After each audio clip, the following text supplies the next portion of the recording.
Welcome to the Awakener podcast, ladies and gentlemen. This is the Awakener. I'm very excited for you to be here today. Go to the website, theawakener.ca. It's the best place for all your resources, everything that's going out, and it's going to be amazing what's coming in the future because we've been detailing it for a number of years, and the general population is kind of heading toward a red pilling event, which is figuring out the events that have occurred, the events that are going to come up. It's going to be amazing to see. So before we begin, I just want to welcome Insider once again to the show. Insider, we're going to talk about a bunch of stuff that relates to a bunch of little kind of things that relate to Trudeau. I guess the foreign interference in the election, what Trudeau's kind of plans are and their tactics and what the media's tactics are going to be and how everything kind of relates. So let's begin kind of, I guess, with a summary of the United States and we'll move to Trudeau. So latest that's been happening in the United States is the Georgia case. So do you want to tell us about the Georgia case? So the latest thing that happened is, many people have watched this situation in Georgia where there's the prosecutor Fani Willis and her boyfriend Wade, and they're dating with each other, and there's lies going on in her testimony, and we found out that she doesn't like wine, she likes Grey Goose, and she's a Grey Goose girl. It just was a total embarrassment. So the judge finally made his decision today, and that is that either she has to step down from the Trump case in Georgia, or she has to fire her boyfriend, the prosecutor, Wade. Right. The problem is, I'm sure she's going to fire him. She's not going to step down. She's clearly a George Soros funded DA, and the judge, the problem here is the judge himself was appointed to this position a short while ago, and he's now coming up for re-election in Fulton County in Georgia. But how does this case relate to Trump, do you think? How does the case regarding... Well, they're saying that he with respect to him calling up the governor of Georgia or the Secretary of State of Georgia, saying, they're accusing that he's saying, find me these votes, there's missing votes, he believes he won Georgia in the 2020 election. So...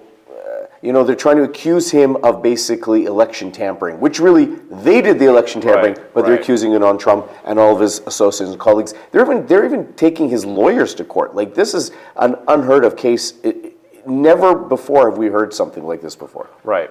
So the case that revolves around, I guess there's two legal issues going on, and we're talking about America. So we're talking about, obviously, Joe Biden's legal issues, and we're talking about Trump's legal issues. Yep. So we've kind of been theorizing for a number of years the events that are unfolding and why they're unfolding, and really what's really going on behind the scenes. So obviously, the left, the political establishment is attacking Trump to try to rid him from office. Right. Do you believe that they're ultimately going to be successful in this? So I'm looking at the polling and all that, and I know your point of view, and I completely understand your point of view, and it's very possible that there could be such extreme cheating that Biden will get back into office, and it'll be so obvious. But the logic would dictate to us, if we analyze the votes and we analyze who's popular and what we think is happening, Trump would win. You would think that Joe Biden would gain.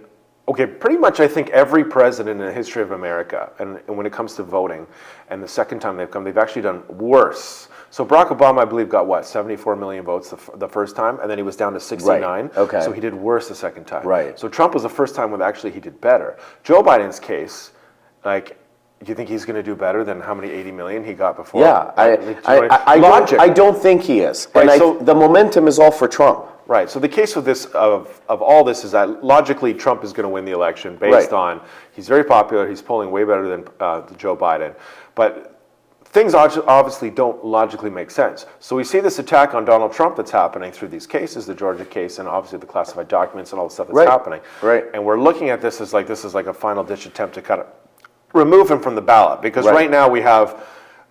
It's basically official. We have Joe Biden versus President Trump for the election in 8 months. Right. And as time goes on, we're getting closer and closer and closer to, as you know, another presidential election. And we know what happened in the last presidential election. COVID. Literally a biological weapon comes out of a lab.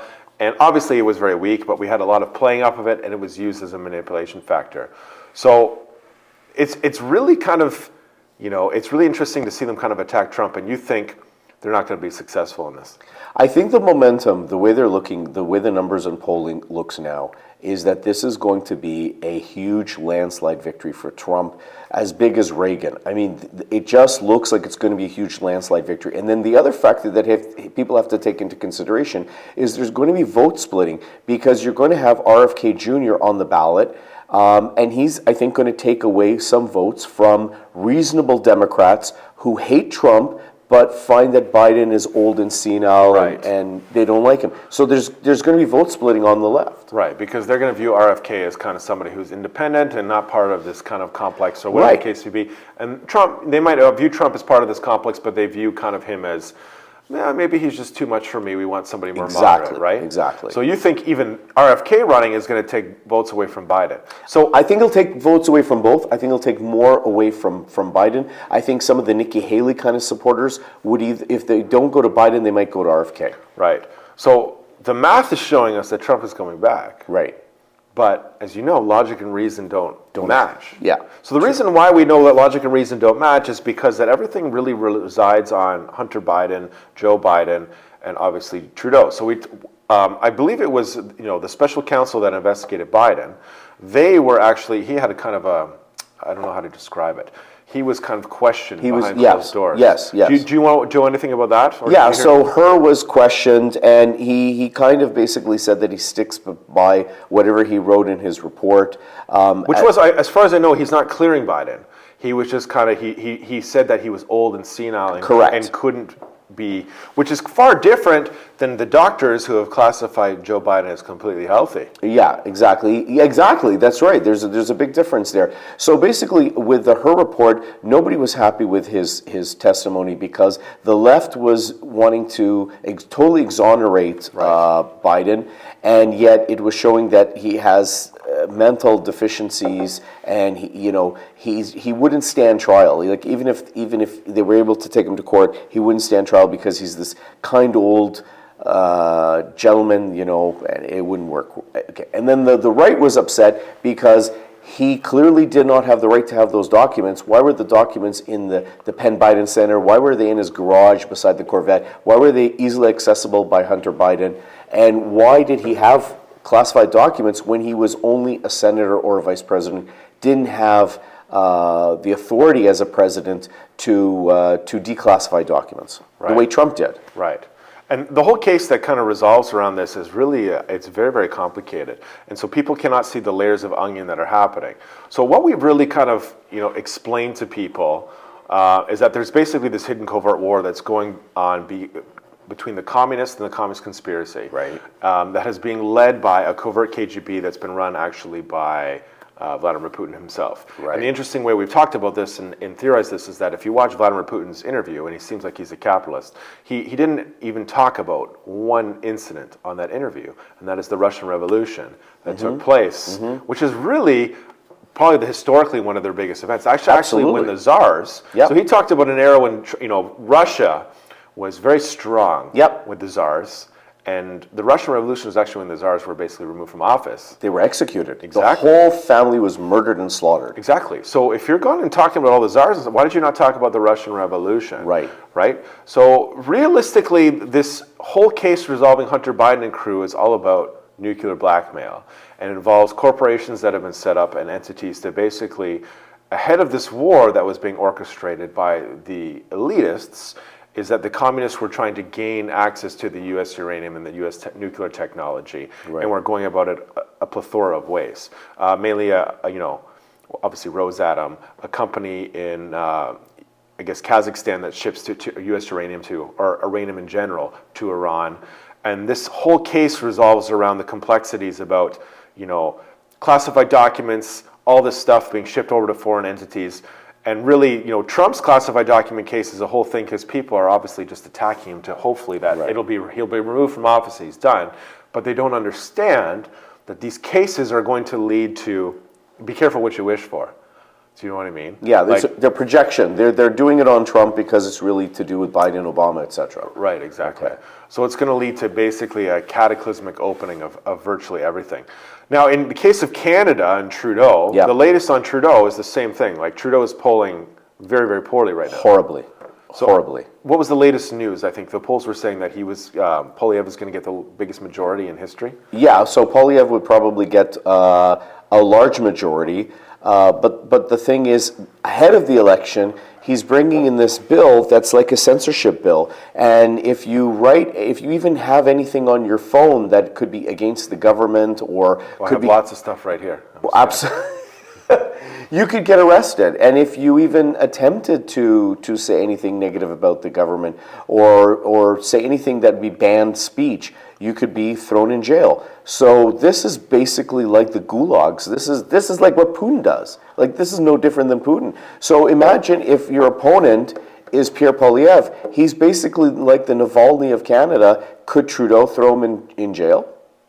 Well, here's the thing, right? So we've kind of explained to people the conspiracy, how it relates to Hunter Biden, Joe Biden, Barack Obama, Trudeau, and we've talked about the importance of the Canadian Prime Minister and what's really going on with the foreign interference. It's been detailed completely on my website and in previous conversations.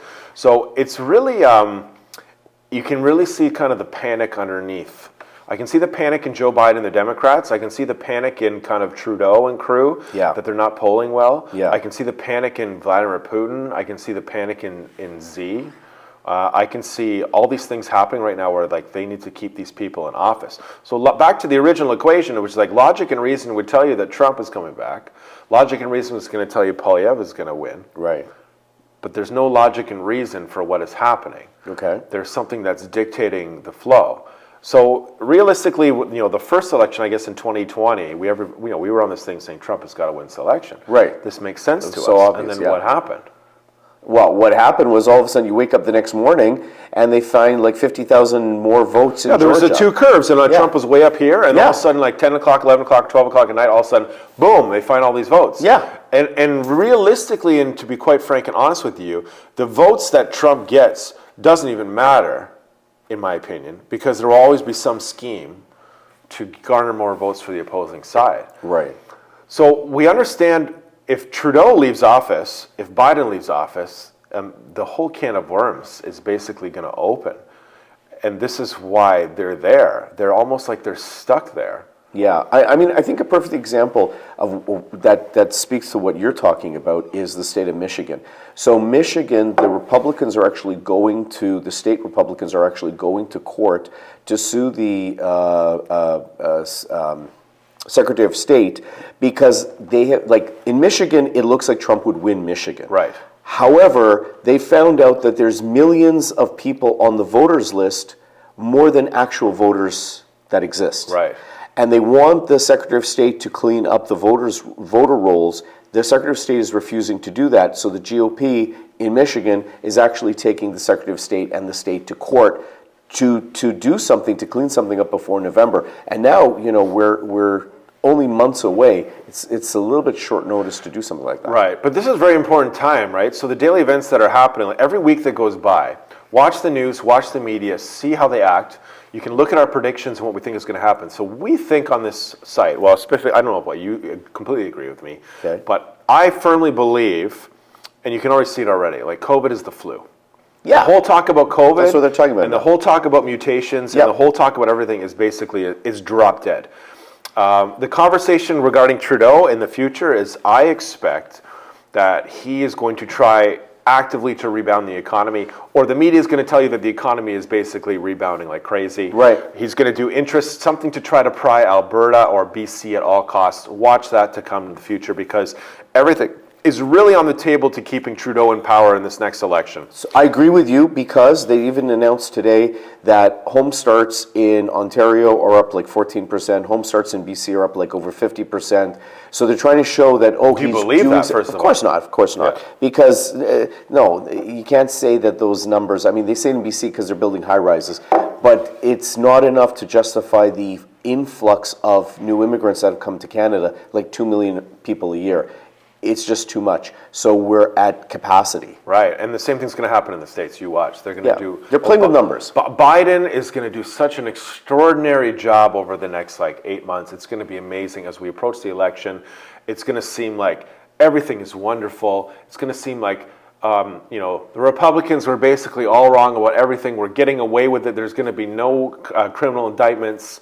And, it's going to be That makes sense because people who live in Ontario, for example, will remember that in 2022, when there was a provincial election, we were under the harshest lockdowns, worse than California, worse than New York, mask requirements, everything. All of a sudden, March comes by right before the June provincial election, and the Premier takes all the COVID restrictions off the table. So people have a few months of breathing fresh air and realizing, oh, it wasn't so bad. Okay, well, let's re-elect the existing government.